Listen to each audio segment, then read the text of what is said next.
Sup? How you doing? ¿Qué pasó? I'm so happy that you're back. I've decided that, to tell you guys my whole life story chronologically, it's just gonna take too long, and I keep forgetting, this period of 1982 and 1986 is just like, it was very formative in my life. I was between 7 and 10 or something like that, and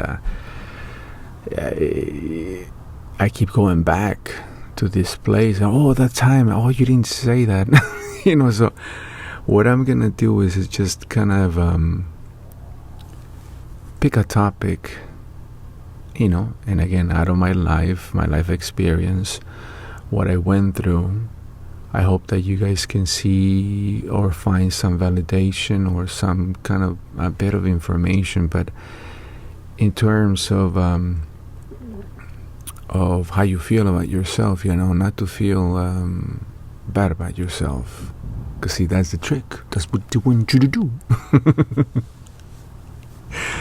No, the idea is to keep you in a high vibration, and once you find out who you really are, the real you, once you find out, you realize how beautiful you are, and how beautiful your purpose is, and how beautiful the whole plan is of your purpose, and how beautiful the one who has that plan happening, going, it's the amount of the orchestration that happens. It's literally the words that you find in The Alchemist, that book by Paolo Coelho, when you have a wish, when you have a personal legend, when you have a particular dream, the whole universe conspires with you for you to receive it, for you to get it, for you to be on it, for you to take part. I literally manifested my acting career just out of the pure joy of this field, that I fell in love with in 1984. Actually, beyond that, 1982. That's when I started seeing all those kids shows in Mexico, and I was like, well, I want to do what they're doing, But it was never pursued. Again, it's funny how you land into these environments where, like, who you are is completely de-emphasized. You get completely disconnected from who you really are. I was living in a world. I landed basically in Mexico, which is just basically is if you think about, aside from being happy people, celebratory people, valiant people, people of character, there is some nastiness, there is some toxicity, running in the culture, because so many things, beginning with the birth of our country, Mexico.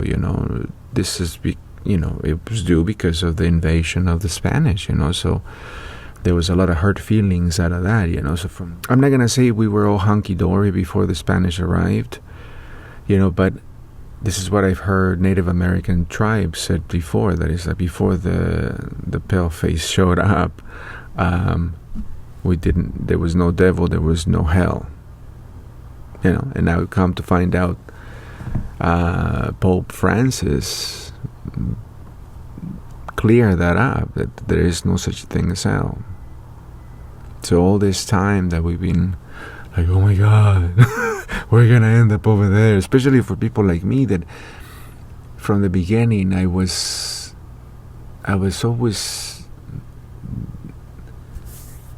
almost like pulled, like internally you have this code that you just can't break, and I just did not feel like doing bad things, if you know what I mean. A lot of things that weren't even bad, I feel bad about. So I was like, no, forget about it. I don't want to feel like this, So that's why I omitted from and I stayed away from these things, like I mentioned before, feminine feelings. I keep bringing that whole thing because I know there's a lot of dudes, watching as well. Even though it seems like most of my my audience is female, which is lovely because again, it's like I have my girls. This is kind of cool. I'm forgetting what I was going to say. See, that completely threw me off.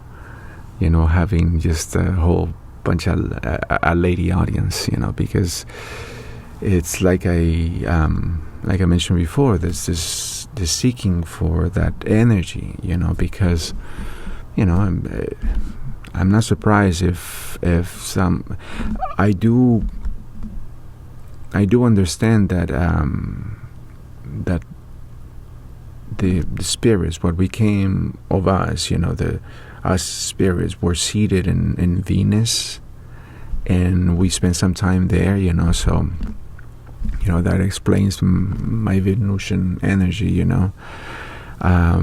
whenever there's any kind of change with the moon, I change with it. So yeah, and growing up Catholic, that's it makes it very, very challenging to grow up with these feelings, with these sensations, with these ways, that again, as I mentioned before, it seemed that the world around me could see it in me. And this is what I haven't mentioned. Most of the time when I was dealing with everybody of my past, I always got the sense that I got on their nerves. That they were putting up with something about me. A lot of the times people said that it was because it's like you act too good, or like you're like a goody two shoes, but we know that you're not it. Like people could never buy it, that it's against my code to hurt. And this is why I say these things, that whatever you're going through, whatever you're feeling, I always recur or consult with your own spirit, because it's probably part of your identity. That you have this thing, like in my case, this femininity, this feminine energy, And again, growing up Catholic, it just brought up a lot of problems with my own self. And in the end, like I said, you have to be in peace with yourself. So you got to find out why you are the way you are, like I'm telling you why I am the way I am. Because you run into a lot of obstacles, especially guilt and shame, because the people around you have such opinion about the subject. But if this is how your spirit feels, because like I mentioned before, it is part of nature. It is not just one thing and another, like male and female, man and woman, masculine and feminine. There is a scale in between. There's degrees in between. The principle of polarity specifies that everything in the universe has polar opposites, right? So here we have masculine and feminine, man and woman, male and female, right? So if you consider the color spectrum between black and white, there are degrees. There are the other colors. Between 0 and 9, you have the other numbers. every from up and down you have degrees, from in temperature, where does cold and hot begin? I mean, where's that separation? There isn't. Everything rises and drops in a form of degrees. Your mood, the seasons, everything has an in between, and it's not just one destination and another. It's not just a penis and a vagina. There are so many things in between, and the people that fit in between are being made to feel like they're weird, because the Caesar knowledge, the terrestrial knowledge, this knowledge that you've learned here on this plane, is very limited. They can't explain you, but nature explains it. The principle of polarity explains it. That in between these two poles, there are many people, and you can, place in every degree, in every line of the degree, like in a thermometer or like in a meter, like in a ruler, it would just say L, B, G, T, Q, I, A, plus, and so on. Those are the degrees. So that there is a place for all these people, but religion has demonized these people. So me growing up and going, wait a second, where do I fit? Because I'm having these feelings, but obviously the idea of it was a completely. I was basically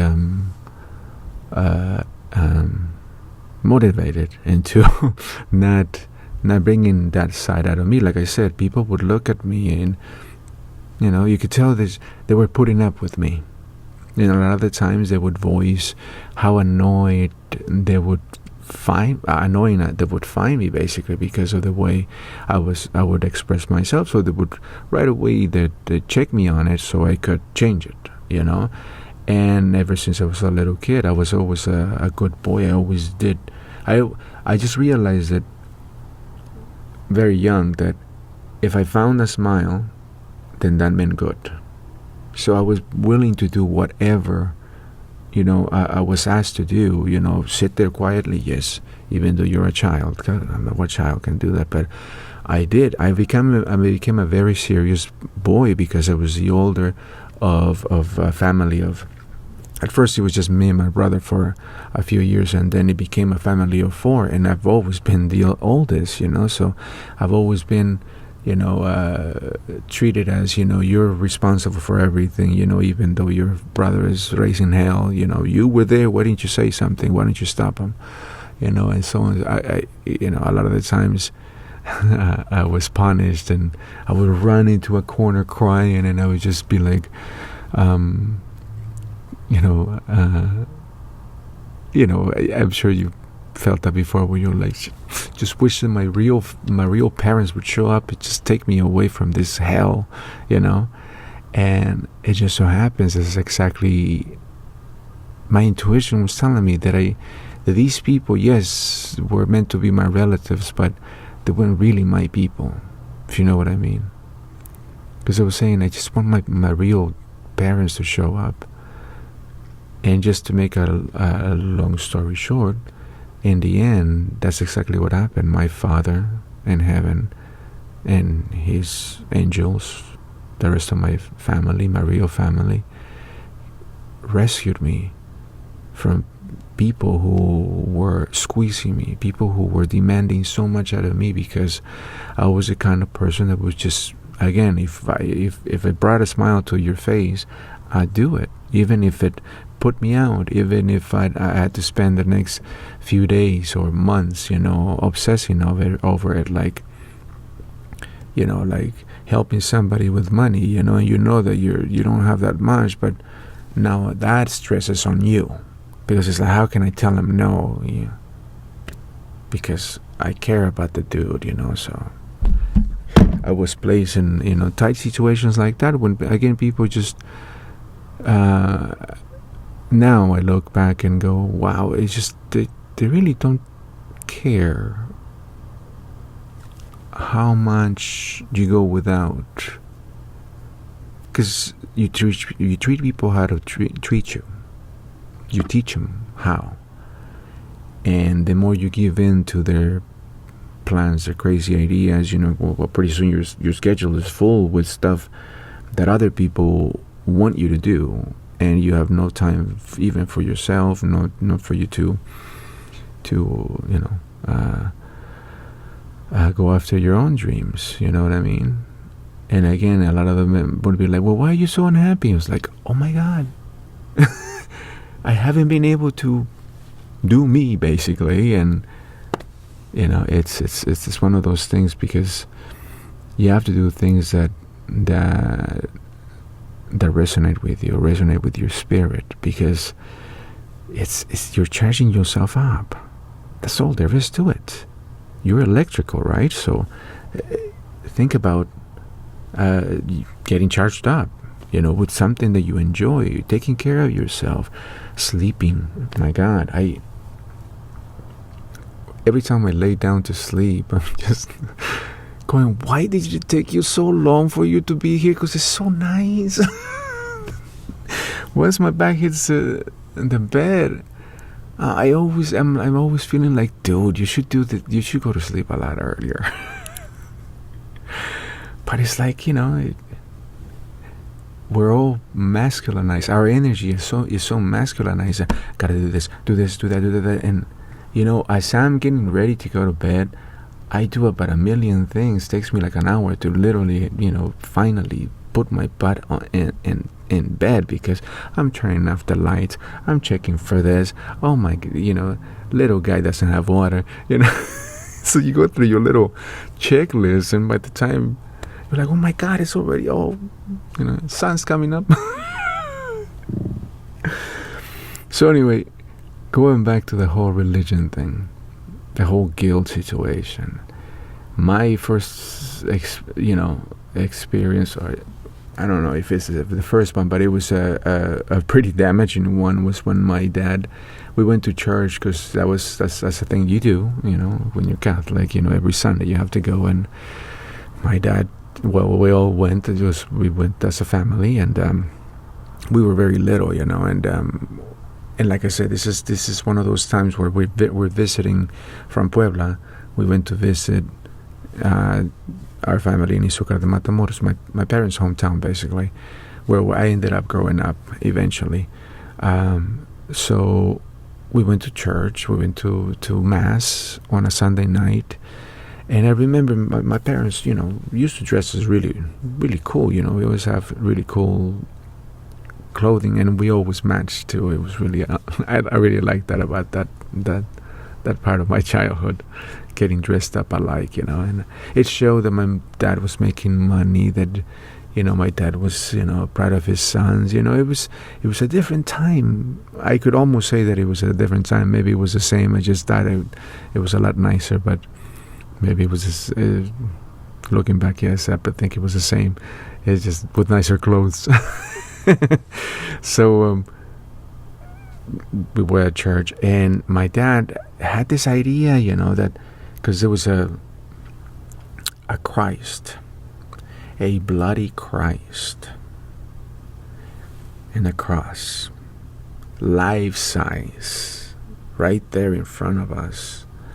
Not on the altar. This is on the side of the church, because in Mexican churches, they were built back in the the 1500s, 1600s. This one, I think it was built in 1500s. One of the first few that were built, Santo Domingo, in Izúcar de Matamoros, and it was a convent. It was huge.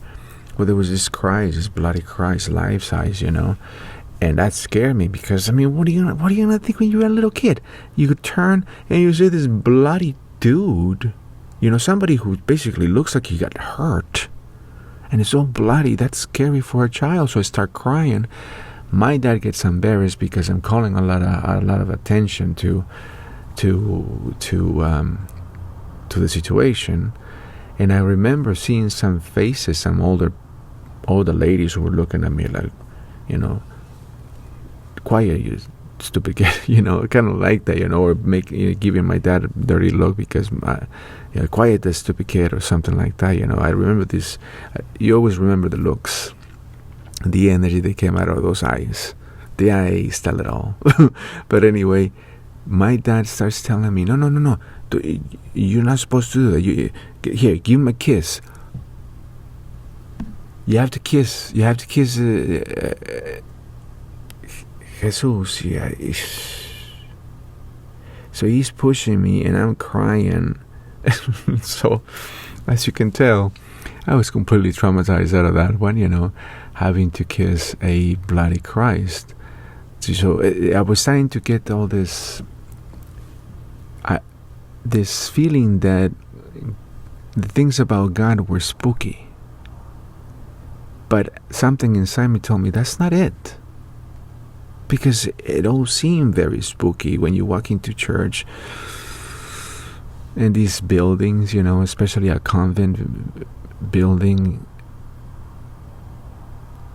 For me, I think I'm just thinking back, I think I was just kind of sensing the amount of pain that went into making these buildings. Because you have to remember that every church that was made in Mexico, that was built in Mexico, was once a pyramid or a god, a structure that was built by the tribes that lived in those areas. I'm not going to say the Mexicas, because the Mexicas, lived in the central part of Mexico, but Mexico was just tribes everywhere. And a lot of them had their monuments and their pyramids and their cities, and they were destroyed to make churches. So when you see a Catholic church, there was once a pyramid or a monument to an old civilization that, older civilization basically. So anyway, I think that back then, the creepiness, the spookiness that I would get, it was those poor spirits probably, they're still, walking around in those halls and that church, because that's the sense that I always got, when I walked into that place, it was spooky, that there was an air of uneasiness, and I think I was just sensing it all. And that's what I'm saying, that you already know who you are. You can't give it a name, obviously, but you're sensing these things. And my parents were the kind of people who just like, shut up, just keep your mouth shut. So I got a lot of that. So I was kind of like trying to express ideas, trying to express thoughts. It was discouraged. In fact, it was forbidden, because again, I had a narcissistic father, and also a narcissistic mother, because again, she was raised by a narcissistic woman, my grandmother. So see, there's all a point to my nightmare. It just kind of breaks down, and you see the patterns. You see that my grandmother was just a horrible woman who raised children who were the same way. My mother included. She's a lovely lady. She loved me. She did what she could, but she had a lot of ways that were so harsh.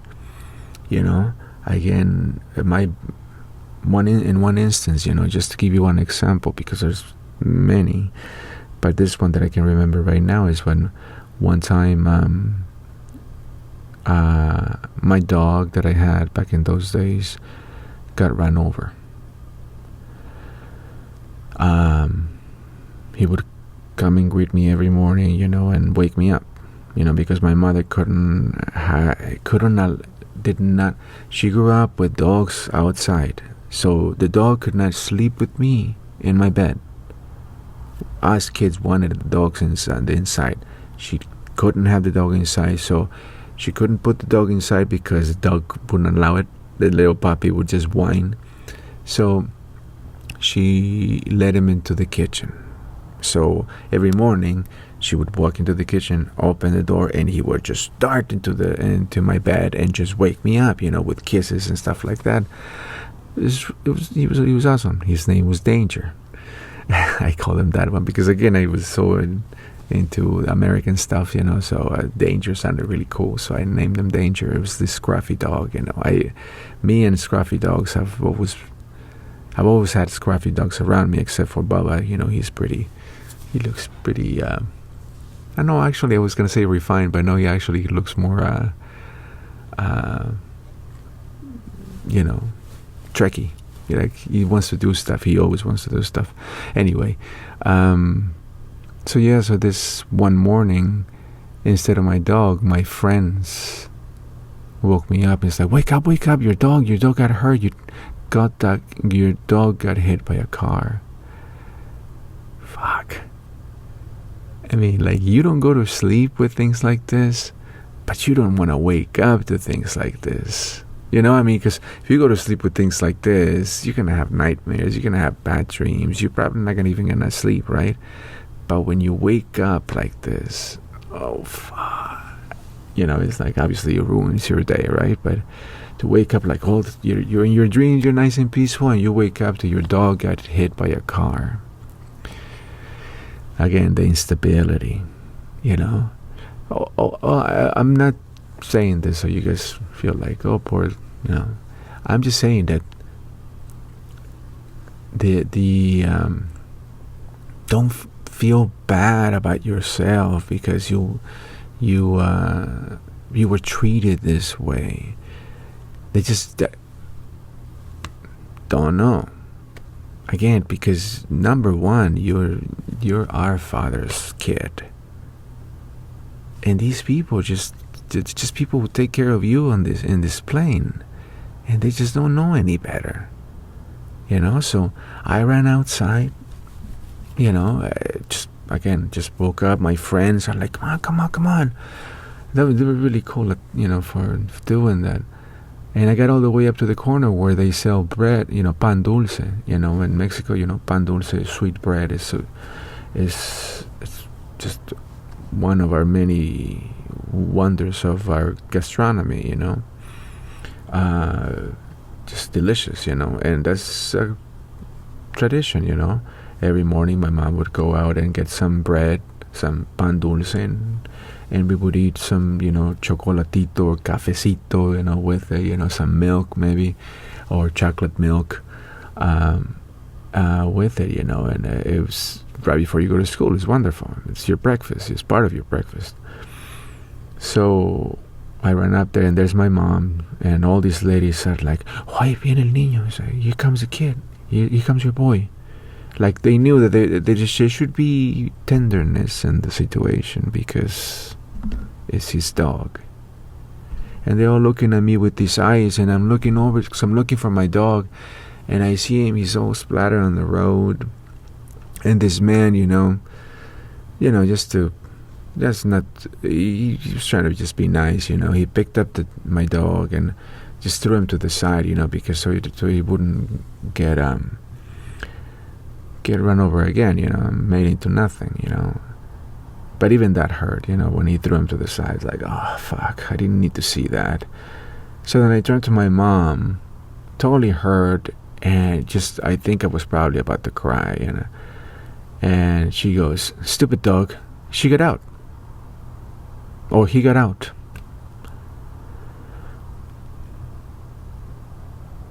He got out. She just blamed it on the dog. Or being excited.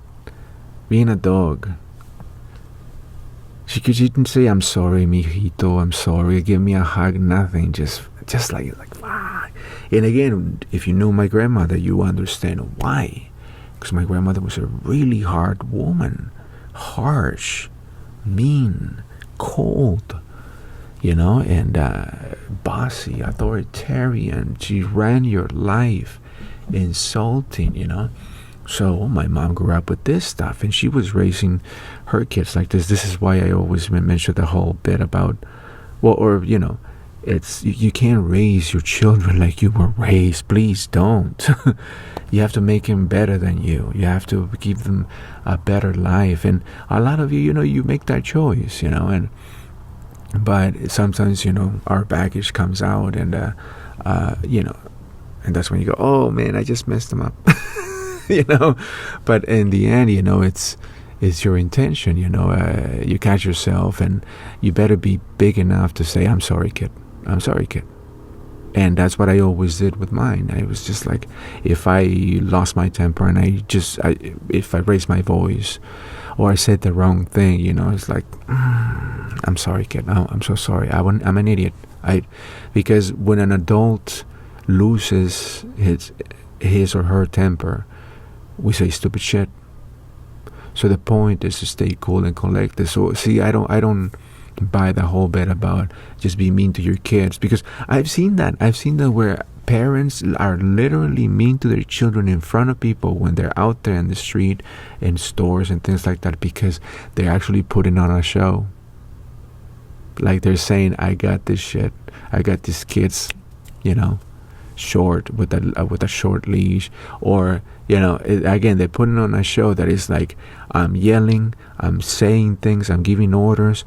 These if these kids are not listening, it's because they're bad kids. It's not on me. See, again, it's all a show. So when people are just mean to children because they want to show themselves as responsible, authoritarian parents, no, I don't buy it. I never bought it. And again, it's maybe it is very factual that they're really trying to do the right thing and trying to be stern or something, but this is stuff that you sense. And since I was a little itty baby, I've been able to use that to kind of guide in myself. It's like, wait a second, that's not right, and keep my principles. Keep this code that I mentioned before, this internal code that says do no harm. Oh, that's funny. Somebody just mentioned that in the comments in another video. Truth be told, Tarot. Yeah, hey. Truth be told, Tarot. I love Tarot, and this. I'm not dealing to Tarot in the next episode because again, it's angel news. This is where you get your information from the angels through Tarot. So say it's not bad, but it's been demonized, just like everything good for humankind. Now think about that and keep thinking, because I'm going to talk to you about it in the next episode. Thank you for listening. Thank you for being an audience member, being part of this tribe, I guess. It's becoming that the more I am myself, the more I find people that resonate with me. Instead of trying to make people who didn't understand me, trying to, make them understand me, or have them understand me, No, it's funny, because once you start ringing your own particular ring, your own vibration, well, you just start attracting people who vibrate at the same rate. See you next time.